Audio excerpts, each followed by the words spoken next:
Hello, I am Sarah. Today I am going to read The Cat Who Got Carried Away by Allan Ahlberg, illustrated by Catherine McEwen. Chapter 1. The Barking Prem. Early one evening, the Gaskets were at home, sitting side by side on Mr. and Mrs. Gasket's bed. All except Mrs. Gasket. She was in bed. Why is that? It's only 7:30. Anyway, there they were, drinking tea, eating biscuits, and looking at the family photo album. There was a photo of Gus and Gloria as babies, a photo of Horace as a kitten, and a photo of Mr. and Mrs. Gasket dancing. "On our honeymoon," said Mr. Gasket. "But what about us? Were we born then?" the children cried. "Not quite," said Mrs. Gasket. "We had the house all to ourselves." "Yes," Mr. Gasket smiled. "It was delightful."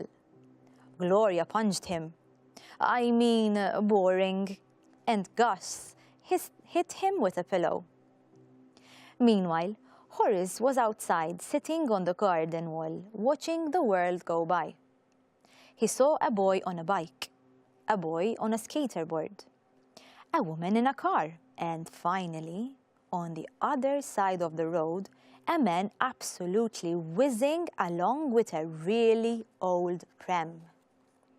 And the strange thing was, which Horace noticed, the strange thing was the pram, woof, woof, was barking.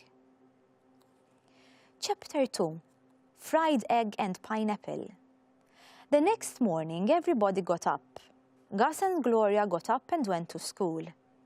Mr. Gasket got up and went shopping.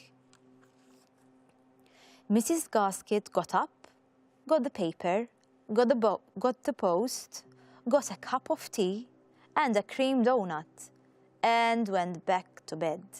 Goodness me. Meanwhile, Horace was out on the wall again, hoping to see and hear that mysterious pram. Well, Horace never saw the pram that time, but Mr. Gasket did. He was in his car at the school crossing, and there it was, the same as before, with the same man just whizzing along. But no barking, though. Oh, no. It was more like squeaking, Mr. Gasket thought. By this time, Mr. Gasket was in the supermarket filling his trolley. Horace was visiting a friend who seemed to be out. Mrs. Gasket was also out of bed. Hooray! She was downstairs now in the sitting room watching TV with a mug of hot chocolate and a fried egg and pineapple. Pineapple? Yes, pineapple sandwich. Meanwhile, somewhere not very far away, the pram was still whizzing along. So, let's follow the pram, shall we? Here's a useful map. It shows where the pram has been so far this morning and where it's going. And here's a big wide van with a ramp.